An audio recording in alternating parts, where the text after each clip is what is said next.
The ring was heavier in my pocket than any truth I'd ever carried, a small circle of light wrapped in velvet, timed to catch the exact moment the city turned gold and forgot to breathe. Skyline's string lights trembled in the wind like nerves, and Nashville stacked itself behind Chloe in a soft blur of glass and hope. I'd rehearsed this, the speech, the smile, the getting down on one knee between the table and the horizon, but I hadn't rehearsed a world where she looked at me like the box held a live snake and not the future we'd built one ordinary morning at a time. "Tonight isn't a fairy tale," a voice whispered just before another voice said, "Then make it honest." And I did. I asked. She blinked, and the life I thought I knew stepped quietly off the map. It was the way her face moved through shock, panic, and something that looked like grief that told me I was already falling, not into love, but into an ending. "Benjamin," she said, soft but surgical, "we need to talk about this. There's a particular sound the word talk makes at tables like this, polished wood, perfect lighting, a breaking that's still pretending." "I love you," Chloe continued, cupping the air like it might bruise, "but I'm not ready for this. Marriage feels so permanent, so final. We're so young, and I feel like we're better as friends." The last word hung between us like a neon sign flickering over a closed diner. I stayed on my knee too long, long enough for the waiter to stop pretending he wasn't watching. Then I stood, shut the box, and understood what it means to carry a promise back home untouched. 3 years together had looked like a future. Suddenly, it was a well-curated present with no door forward. She reached for my hand as if gentleness could make sense of the math. "We have an incredible friendship," she said quickly, "and I don't want to ruin that by forcing something that might not work." The lines were clean, the logic tidy. I thought about the Sundays at Grind Coffee, her herbal tea, my black coffee, the way she read features while I scored the crossword, and realized I'd always imagined those rituals as rehearsals for a life, not a lifestyle. I paid for a dinner she didn't touch and drove her home in a silence that felt like moving through fog with the headlights off. At night, lying awake beside a ring that now felt like evidence, the shape of my intention became simple and stubborn.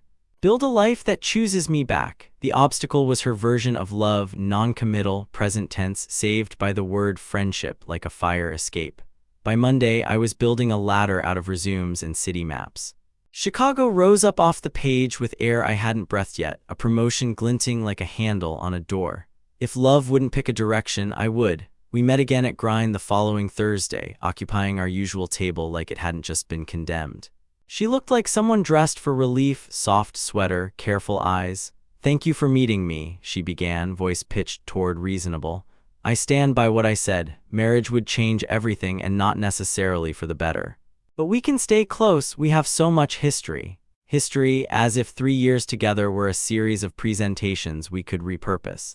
I waited for the part where she explained how friendship worked when one person had just tried to build a home and the other had called it a tent. "I've actually started seeing someone," she added, and there it was, the quiet grenade wrapped in politeness. "Blake, from my yoga studio. He's laid back, uncomplicated, no pressure about the future. Just living in the moment."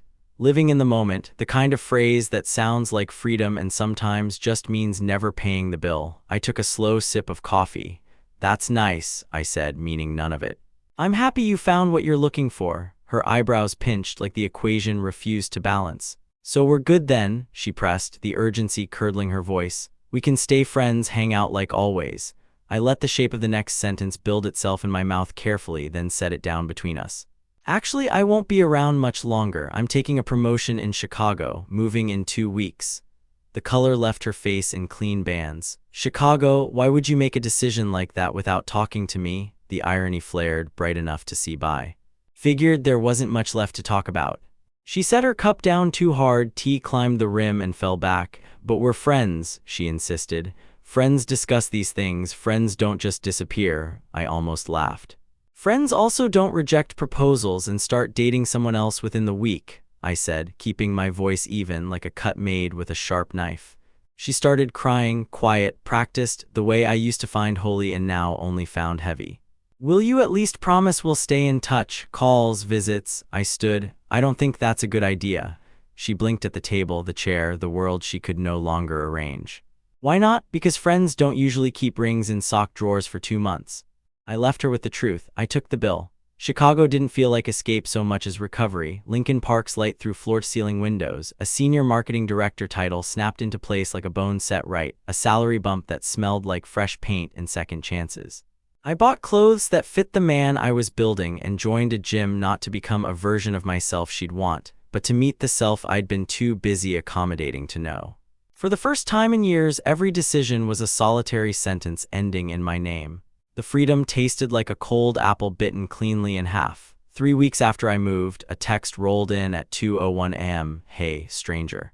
How's Chicago treating you?" I let it sit in the dark for 2 days before typing good. It was as close to a boundary as a word could be. Her messages started threading the days: Blake checking out other women at the gym, forgotten birthdays, the suspicion of other phones with other names. Screenshots, voice notes, questions dressed up as emergencies. I responded to 1 in 5 with words like tough, complicated. It's wild how quickly a person will try to rebuild a bridge they burned when the river looks high. The hook was set, but not in me. Saturday mornings, a hiking group cut out of the city like a new habit, and that's where Harper appeared, boots muddy, laugh untrained, a veterinarian who could tell a story about saving a dog in a way that made courage sound ordinary. She paid for her own coffee, remembered my campaign details, and asked questions like she wanted the answer more than she wanted her turn to speak. "Your ex did a number on you," she said one evening in Millennium Park, not unkindly, when I flinched at basic consideration. "Good relationships should feel like teamwork." The skyline agreed in glass. I nodded and felt something old loosen around my ribs. Momentum is a better balm than denial. Work flourished, the kind of flourishing that turned my name into a recommendation in the mouths of people I used to study from a distance. Campaigns overperformed by 40%. A long-coveted automotive account clicked into place after months of patient pursuit. My boss said director track, like a promise he fully intended to keep. The days stacked properly, not a tower of distraction, but a house with rooms, each one useful. Harper threaded into that house like a light someone forgot to turn off. Rock climbing offered, cooking classes suggested, bills split without theater. Equality didn't feel like performance, it felt like breath. Meanwhile, Chloe kept finding new ways to trip over the same lesson. Texts about Blake's bad form and worse habits trickled into alarms, then into pleas. "I think he's seeing someone else," she wrote in the same tone she used to ask if I wanted Thai or Mexican. I sent back, "Sorry to hear that," a sentence that doubles as a boundary if spoken plainly enough. She called during work hours, probably because that's when I used to answer. I let them go to voicemail, then let the voicemails go to the bin. If someone wants uncomplicated, they can earn their own oxygen. The turning point wasn't dramatic. It was a morning softened by toast and sunlight. "She's using crisis to reestablish control," Harper said, eyes steady on my phone as another paragraph arrived from Chloe. "That's not friendship, that's labor." The clarity felt like a window suddenly cleaned, the same view, now honest. I deleted the message and texted Harper about kayaking routes in Wisconsin. In the space Chloe used to occupy, the coordination of, the apology for, something else grew: attention. Slow, deliberate, mine. Nashville re-entered my life by way of a polished bar at the Omni and the kind of coincidence that smells like planning. She was there, wearing the black dress that was engineered to be remembered, positioned in the path of my room like fate had hired a stylist. "Benjamin," she said, bright with innocence. "What are the odds?" "The odds improve when you stack the deck." "Business trip," I said, offering nothing else. "We should catch up properly," she pressed, sliding closer, her perfume a ghost of a night that no longer owned me. "So much to tell, packed schedule," I said, smiling in a way that didn't open a door. "Sorry to hear about Blake." The apology felt like telling the weather to behave. She pivoted to wistful. "I've been thinking about Skyline," she said, eyes trained on the version of me that would have rescued her. "Maybe I had cold feet. Sometimes when something feels too good, you panic." A speech like a net, fine and invisible. I checked my watch. "Early meeting," I said, and meant it as a mercy. She asked for dinner. I gave her my itinerary, flight home tomorrow. Her disappointment had a shape I recognized, not loss, but failure to control the narrative.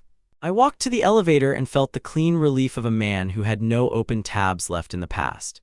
6 weeks later, at a networking event strung with names and budgets and 1,000 ways to alter a career, she appeared again, red dress, wrong room, wrong tone, at the Country Music Hall of Fame. "Isn't this crazy?" she chimed, stepping into a conversation worth 7 figures to my firm. Crazy wasn't the word. "I think the universe is sending us a sign," she said too loudly, leaning into me like intimacy could be staged. I think it means you're working very hard to run into me, I replied and watched the smile falter just enough to show the scaffolding. 5 minutes, she begged, please. Against better judgment, I led her to a quieter corner. The speech came out practiced. Blake was shallow, I was substantial. Fear had made her stupid. She saw it now. The apology wore sincerity like a borrowed dress. I made the biggest mistake of my life, she finished, eyes glassy. I know that now. The room hummed with deals and ambition. Somewhere a laugh broke like a glass. I don't think we want the same life, I said simply. I do, she insisted, reaching toward a version of me that would fold. No, I said, not unkindly. You want a life that doesn't ask anything of you until it's convenient. She pulled back as if the truth were hot. That's not fair. Maybe not, but it's accurate. I left her with the accuracy. I went back to work. Harper and I took a weekend north after that, a cabin whose windows held a lake up for inspection, a sky shameless with stars. She taught me to belay, to trust the tautness of a rope that connects two people and obligates both. I taught her my grandmother's roast chicken recipe, how to salt in stages and wait for the smell that says home. She asked about the ring not as gossip, but as weathered history. Do you regret proposing? She asked gently. I thought about who I was on that rooftop, earnest, unguarded, certain love would carry its own weight if asked. I regret forgetting to choose myself too, I said. She nodded like a person who understands medicine. The kind that stings, the kind that heals. Back in Chicago, success kept knocking in sturdy shoes. I stopped checking who was liking my photos. I started learning the names of the morning baristas and the neighborhood dogs. On the train, I looked out the window instead of down. On a Tuesday, after a meeting where my team presented a strategy that sang, I caught my reflection in a chrome elevator door and recognized the man being mirrored. Not a survivor of a proposal refused, but a chooser of his own life. It's a small distinction until it isn't. Winter sharpened the city into something that required decision. In cold air, honesty feels easier. Harper called it calibrating seasons, the way Chicago forces you to pick either warmth or pretense. We chose warmth, which looked like shared soup and wool hats and choosing each other without needing to script it. One evening, walking past the silver curve of the bean, she said, "You know what I like about you?" I braced, some old reflex that expected a compliment to be a prelude to a request. "You don't make me earn your care," she finished. The sentence landed like a coat I didn't know fit. Chloe, meanwhile, began orbiting my life like a satellite with a failing battery. LinkedIn views pinged in 12s. Likes appeared on photos she had never liked when we were in them together. Mutual friends sent me updates I didn't request, how Blake had replaced her with new Pilates and newer promises, how the promotion she assumed was hers went to someone who built relationships instead of collecting followers, how the circle of friends narrowed when the person tying it together stepped away. "She keeps asking about you," Lisa said on a call, like she's still entitled to a newsletter. I changed the subject to the weather, then to her new dog, then to anything else. During a November trip back to Nashville for meetings, the hotel bar coincidence happened. I handled it. In December, she found her way into an event by hitching herself to someone else's invite. I said my piece and let the silence do its work. In January, she discovered how to make pleas sound like opportunities. "I miss my friend," she texted at 1 a.m. "Can we talk?" I stared at the screen, at the word friend, at the way it had been used as a shield so often it had lost its shape. I put the phone face down and outlined a spring campaign. Growth is quiet until it isn't. One night, after a day of meetings that felt like solving an elegant puzzle, I noticed how my apartment didn't echo anymore. Plants had learned the angles of the light. Books had collected casually by the armchair. A jacket, hers, hung on the back of a dining chair, left after a late dinner that turned into music and a slow dance performed for no one. I wasn't rebuilding the life I had imagined with Chloe. I was building a life with room for joy that didn't audition. The distinction matters. Still, the open loop pulled at the edge of my days, the question that starts as a whisper and grows legs. Did Chloe mean it when she said she was scared? Was fear the whole story, or just the cover for a truth with sharper teeth, that she liked the glow of being loved more than the work of loving? The old me would have turned that question into a curriculum. The new me let it be a weather pattern, observed, named, and not personal. The last time I saw her in Nashville, before everything shifted for good, was at a coffee shop where we had once practiced being ordinary. She approached like an apology, cardigan softer than her voice. "I know I messed up," she said, fingers worrying the sleeve. "I didn't know how to receive what you were offering." I want to try. It was the kind of sentence that used to unravel me. Now it asked a different question. If a door you once wanted opens late and you've already walked into another house, do you go back out of respect for who you were, or do you stay where you are out of respect for who you are? I hope you find what you're looking for, I said. It wasn't grand, it was accurate. Back in Chicago, the air softened. Harper and I took a cooking class where the chef kept insisting salt is a love language. He's not wrong, she whispered, grinning as we tasted a sauce that finally made sense. We planned a road trip for Spring, Door County, then north, a string of small towns that would let us practice choosing together. She asked about my grandmother, my first job, the first time I felt proud of work without needing someone to clap. I asked about her residency, the case that made her cry, the way she learned to sleep after losing a patient. We built an intimacy with questions and answers instead of tests and silences. One evening, on the train home, a new notification. Chloe had commented on a photo Harper posted, the one where we were laughing with wind-mussed hair on a bluff above Lake Michigan.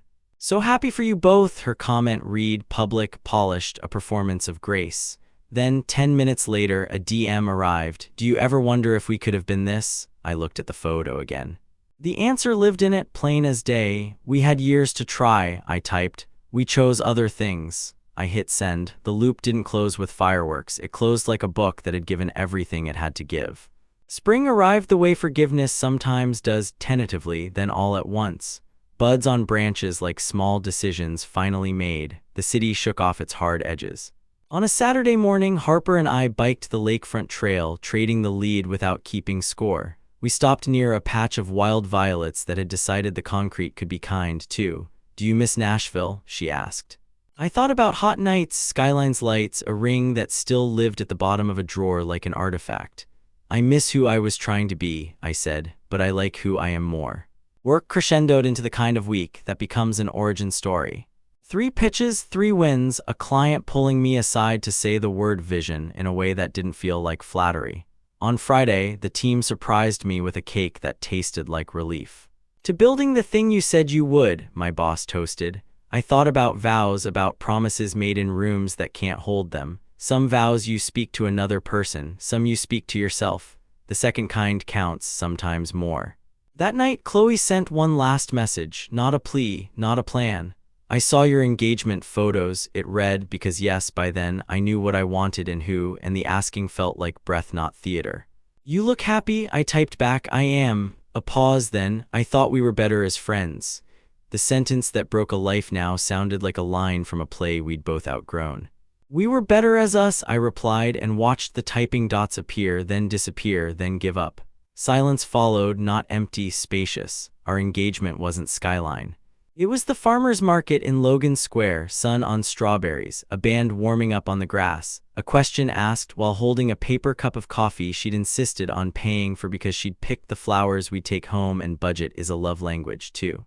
Yes, Harper said without theater, with joy, no audience but the day. Later, I told her about the ring that came before, how it taught me to ask better questions of myself, of the future. You chose me and you chose you, she said, squeezing my hand. That's the life I want. If stories were tidy, Chloe would fade to a lesson and nothing else. Real life leaves echoes. Months later, a mutual friend told me she'd moved apartments, started therapy, learned how to sit with silence without making it beg. I didn't need the update, but I let it be what it was, proof that endings can be beginnings no one planned for. I didn't reach out, not cruelty. Boundary, mercy, even the kind that doesn't confuse reopening a wound with tending it. On a May evening soft enough to make promises feel easy, Harper and I sat on the floor of our apartment with takeout containers and a spreadsheet labeled wedding, then life, then finally nothing at all, because the point was to manage it. It was to live it. Do you ever think about the rooftop? She asked, not jealous, just curious how a past fits into a present that's healthy. I thought about string lights, the rush of air when a building breathes around you, the way hope can be both beautiful and blinding. I think about how grateful I am for a no that taught me how to build a better yes, I said. She kissed me like agreement. This is the part of the story where intention meets its obstacle and doesn't just survive, it transforms. I wanted a forever with someone who chose me back. What stood in the way wasn't just Chloe's fear, it was my willingness to accept almosts and call them love. Moving cities wasn't an escape, it was an act of clarity. It taught me that a person can be kind, familiar, even beloved, and still be wrong for the version of life that requires both courage and care. The ending I earned isn't thunder, it's a steady morning light. It's the ease of two people splitting a bill and a burden. It's the quiet knowledge that friendship and love aren't consolation prizes for each other when named honestly. The last loop closed on a bench where the city offered us a skyline like a vow it planned to keep. It was late summer pre-storm, that blue hour where everything looks truer.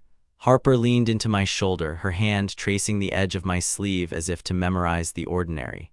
"Do you ever wish she'd said yes?" she asked, not as a test, but as a kindness, a door open for an honest ghost. I watched a plane etch a line toward someone else's tomorrow. "I wish I'd said yes to myself sooner," I answered. Then after a beat, "And I'm grateful she said no, it gave me this."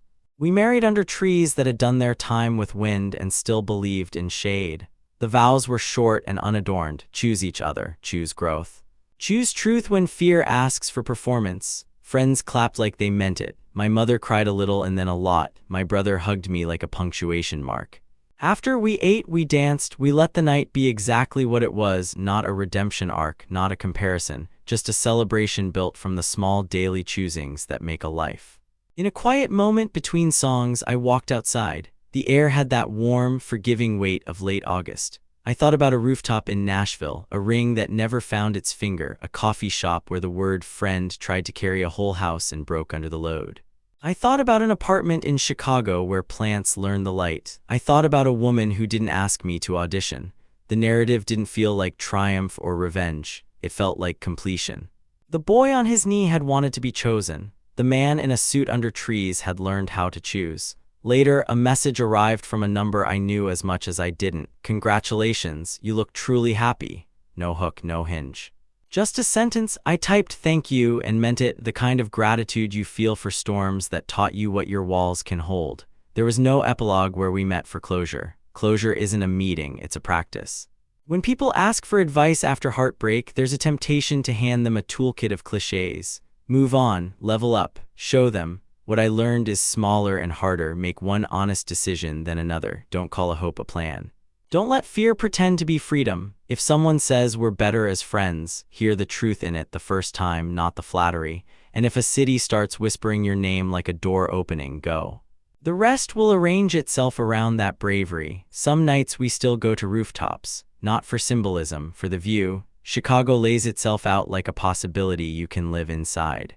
Harper leans into me and the wind tries to take something and fails.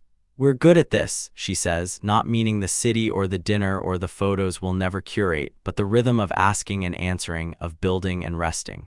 "We are," I say, and the words don't perform. They promise. In the end, the hook promised a wound and delivered a compass. She said we were better as friends. I moved cities. What I found wasn't distance from her, it was proximity to myself. There's an old ring in a drawer that taught me more about love than any yes could have. There's a new life on our wall calendar, a map of ordinary days stitched together by small, brave choices. This is the unforgettable part, not the no, not the leaving, the return to a self capable of choosing a love that chooses back. Of choosing a love that chooses back.